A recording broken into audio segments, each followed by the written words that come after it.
Hello friends, myself Professor Shubhangi Ingre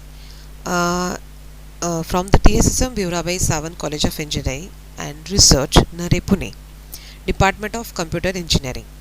Now in today's sessions I am going to explain the laboratory practice.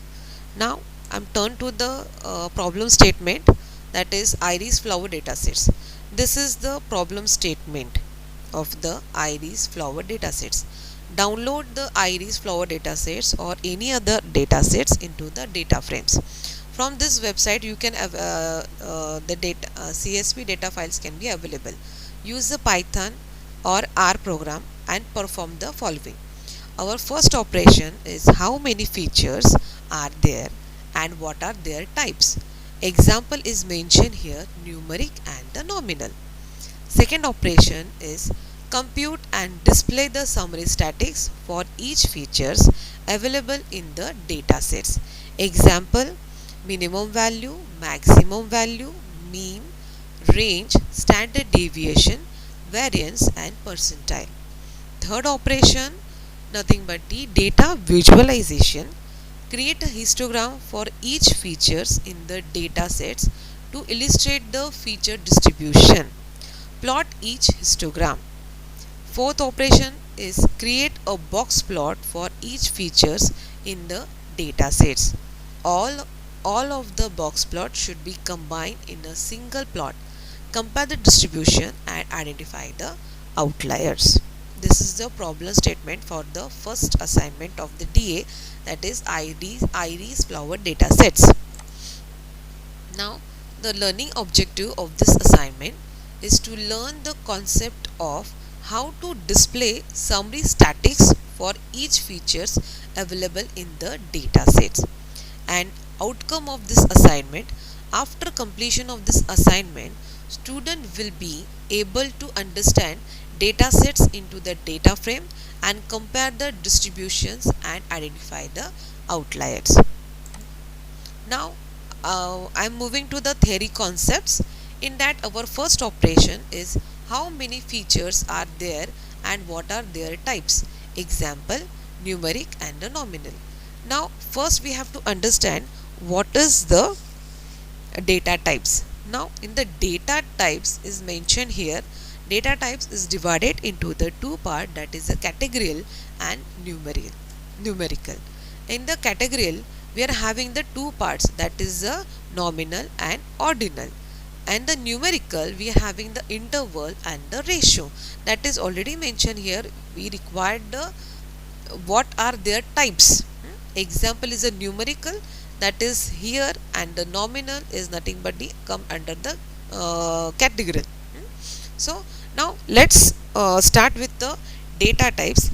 Data types are the important concept of statistics which need to be understand to correctly apply statistical measurement to your data and therefore to correctly conclude the certain assumptions about it.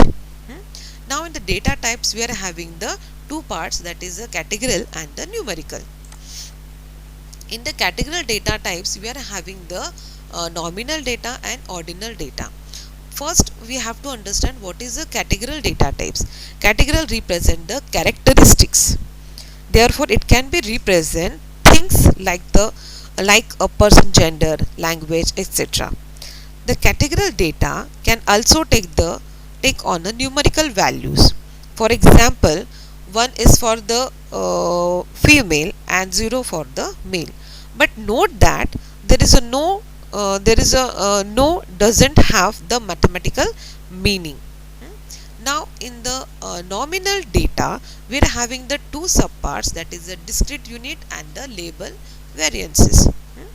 The nominal data we are having represent the discrete unit and are used to label the variables that have the no quantitatively value.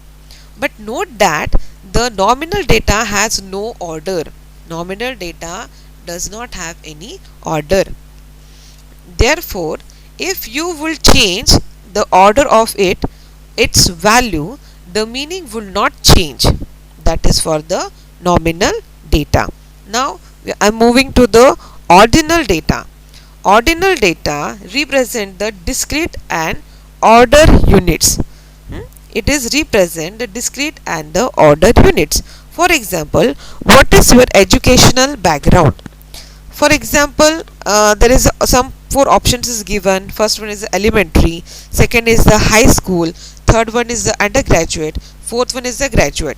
But note that the difference between the elementary and the high school is different than the difference between the high school and the colleges.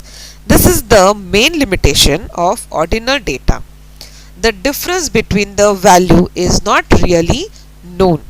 Because of that, the ordinal scales are usually used to measure the non-numeric features like the happiness, customer satisfactions, and so on.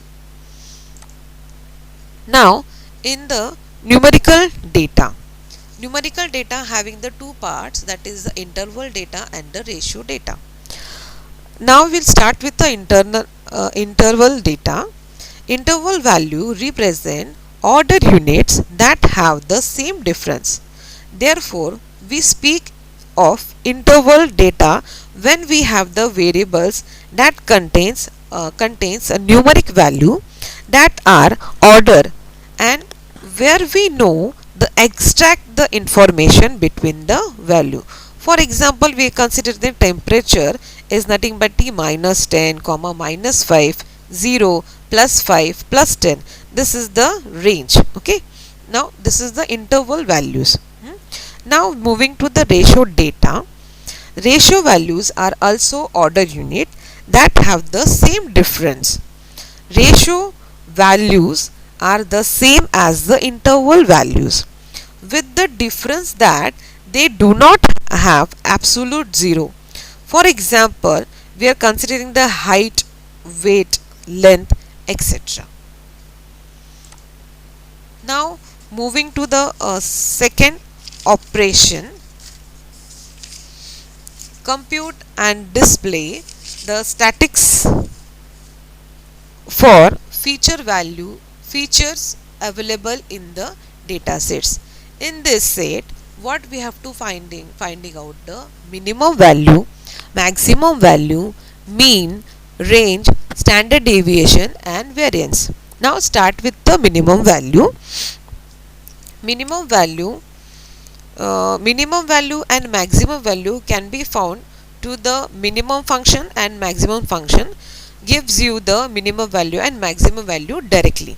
Now we are moving to the mean. Mean can be computed with the help of the mean function. Now range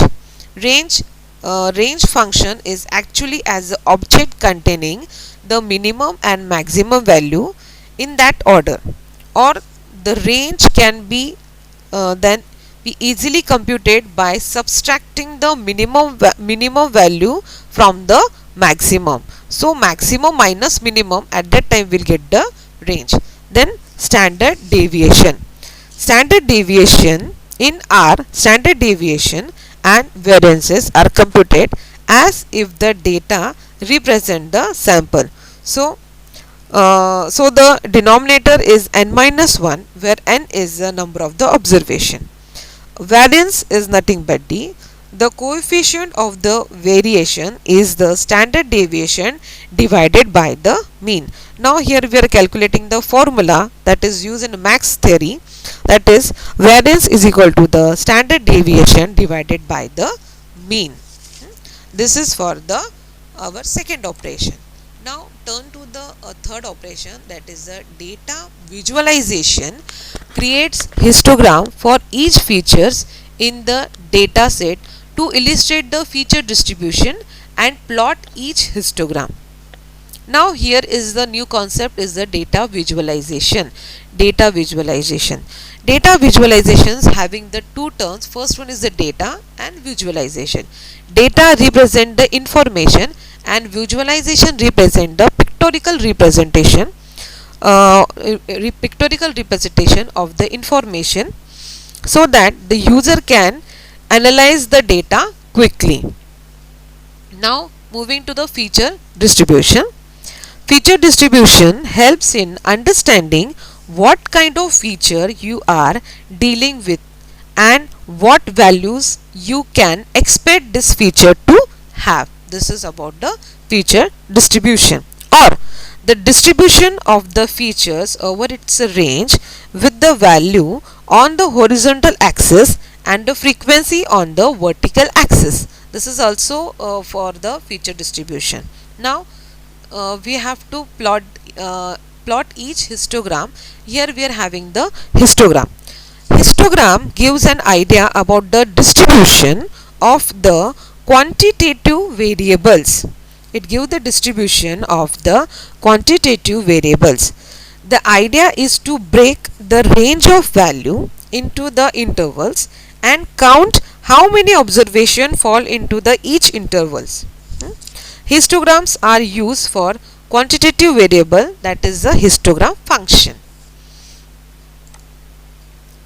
Now we are moving to the fourth operation, that is create a box plot for each features in the data sets. All of the box plot should be combined into the single plot. Compare the distribution and identify the outlier.